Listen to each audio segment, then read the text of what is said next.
Mesdames et messieurs, bonsoir. Ravi de vous retrouver sur GMT TV pour votre édition d'information du soir. Dans l'actualité de ce lundi 19 mai 2025, la Cour internationale de justice a rendu ce 19 mai 2025 une décision historique, laquelle confirme les titres coloniaux français et espagnols et reconnaît les îles Mbagné, Corisco et Ponga comme transmis à la Guinée équatoriale au détriment du Gabon.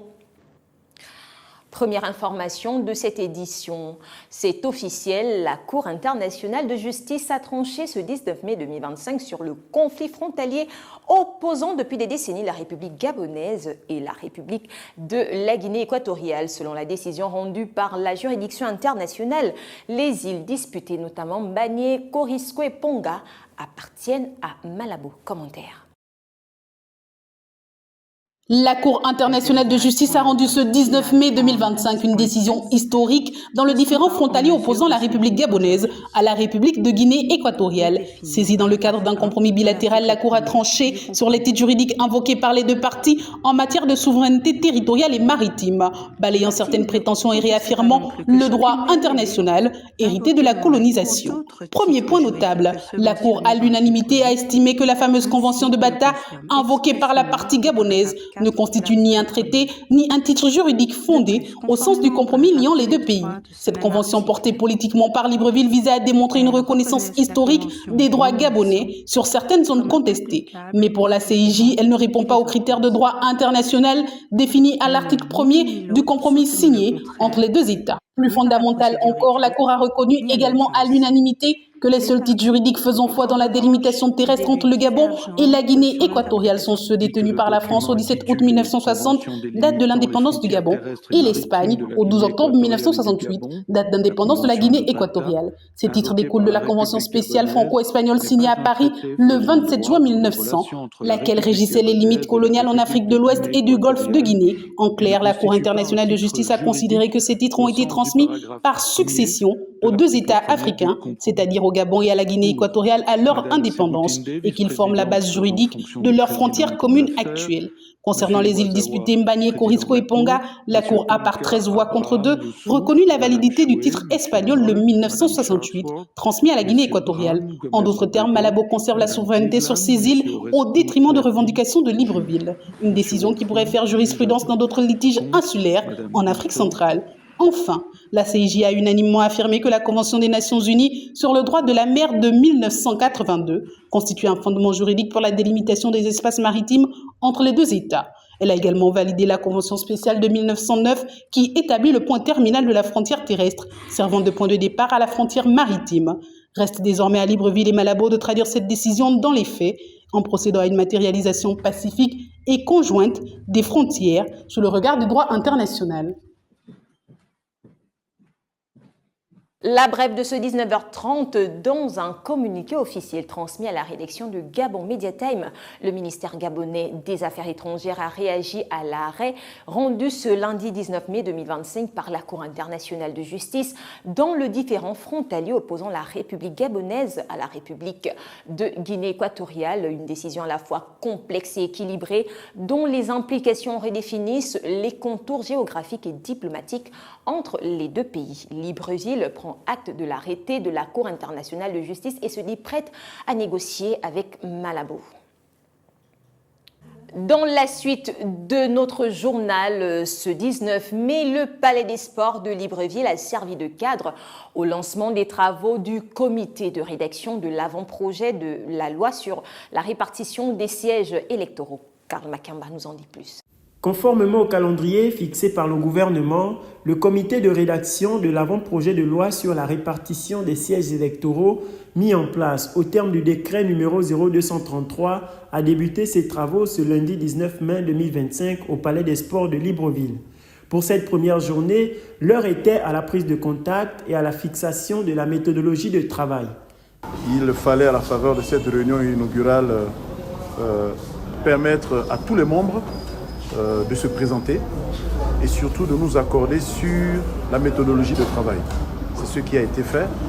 Il fallait, dans l'espace de 10 jours qui a été accordé à ce comité, pouvoir déterminer qu'est-ce que nous faisons, comment nous le faisons, quand nous le faisons et qui le fait.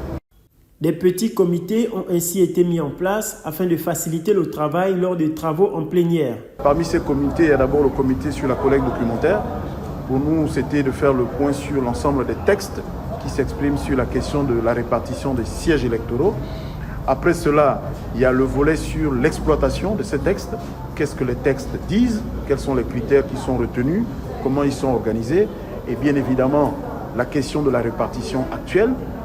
Sur cette question relative à la répartition des sièges, elle découle des nouvelles réformes engagées dans le cadre de l'adoption de la nouvelle constitution et du code électoral, lesquels textes ont permis de porter le nombre de sénateurs de 52 à 70 et celui des députés de 143 à 145, ces deux sièges étant désormais affectés aux Gabonais vivant à l'étranger. Ainsi, l'avant-projet qui sera soumis au gouvernement devra donc statuer sur la répartition des 18 sièges créés par les nouveaux textes. Contrairement aux confusions qui ont pu naître, Herman Imongo a définitivement clos le débat en précisant qu'il ne s'agit nullement d'un redécoupage électoral. Le grand redécoupage, nous le ferons une fois que le recensement général de la population de logement aura été mené à son terme. Le dernier recensement date de 2013 et comme le critère démographique, tout autant que le critère territorial, sont des critères importants. Donc l'idée ici, c'est de ne pas toucher aux 52 sièges existants, mais en revanche de s'accorder sur ce qui peut être proposé pour les 18 sièges de sénateurs qui ont été ajoutés dans le nouveau code électoral. Notons que les travaux de la commission chargée de rédiger l'avant-projet de loi sur les partis politiques ont également débuté. Ses membres étaient réunis au ministère de la Réforme des relations avec les institutions. L'association Réconciliation, qui regroupe les victimes des violences post-électorales de 2016, a organisé un sitting ce jour devant le ministère de la Justice. Ces derniers réclament justice après l'exfiltration de l'ancien président Ali Bongo Ondimba et de sa famille vers l'Angola. Ce lundi 19 mai 2025, le ministère de la Justice situé au centre-ville de Libreville a été le théâtre d'une manifestation pacifique. L'association Réconciliation, qui regroupe les victimes des violences post-électorales de 2016, s'est mobilisée. Ces manifestants dénoncent l'exfiltration discrète d'Ali Bongo Ondimba et de sa famille vers Luanda en Angola. Pour eux, ce départ est un affront. Ils estiment que la justice n'a pas été rendue.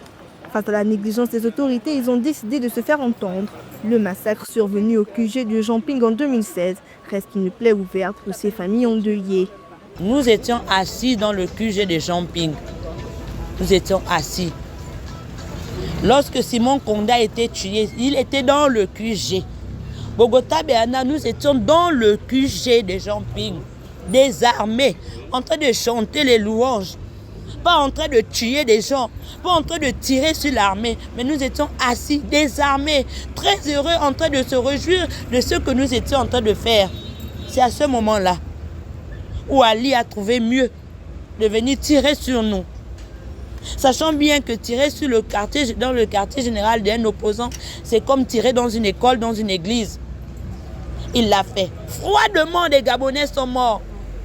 Avec des armes payées par le contribuable de notre pays, du Gabon. Ils ont volontairement tiré sur nous. Pour ces victimes, la douleur est toujours vive. Beaucoup ont perdu des proches, d'autres vivent avec des séquelles physiques et psychologiques. Et je milite, c'est par rapport au décès de mon petit frère, qui n'était ni au QG, ni dans les manifestations, mais qu'on a tué délibérément devant la maison. Si nous sommes là ce jour, c'est pour demander la justice.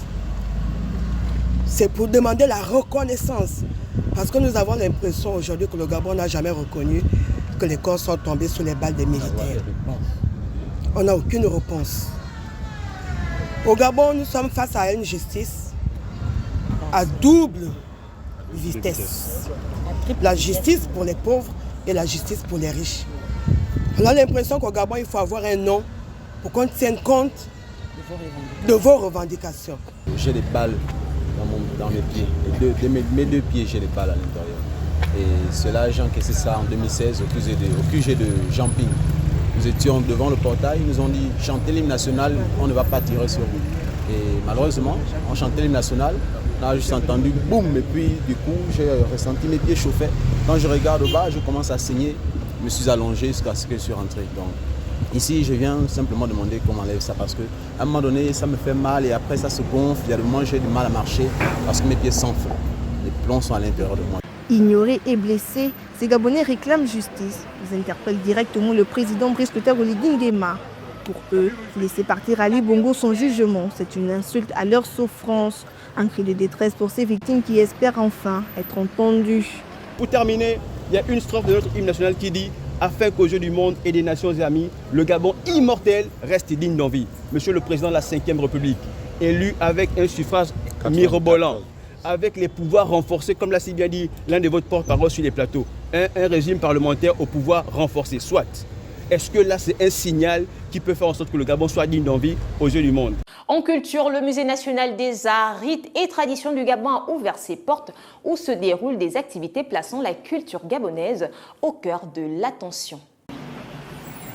Le Musée national des arts, rites et traditions du Gabon a lancé ce lundi 19 mai 2025 la deuxième édition des Journées Portes Ouvertes, un événement convivial qui fait écho à la Journée internationale des musées, célébrée la veille le 18 mai.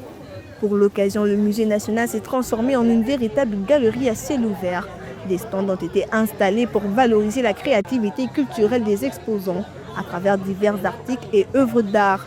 Je présente mes sculptures en compagnie du groupe Génération Ekan, qui n'est plus normalement présenté, qui est une ONG qui fait dans la redécouverte de notre culture, essentiellement ce qu'on appelle Ekan, sinon les fans.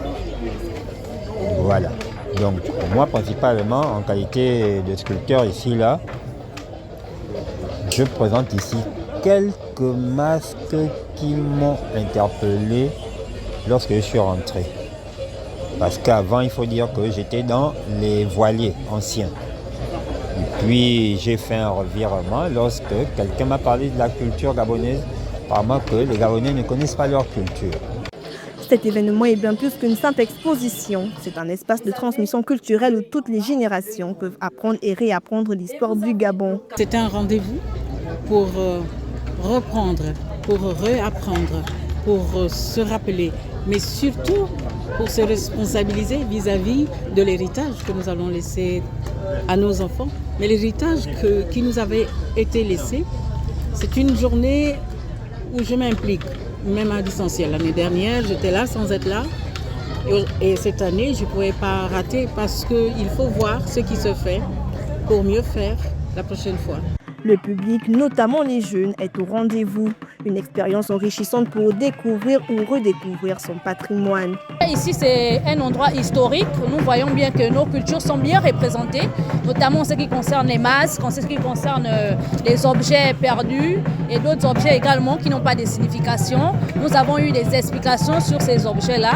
Également, la grotte qui a été découverte où on a retrouvé plusieurs corps à l'intérieur, dont notamment les adultes et les enfants.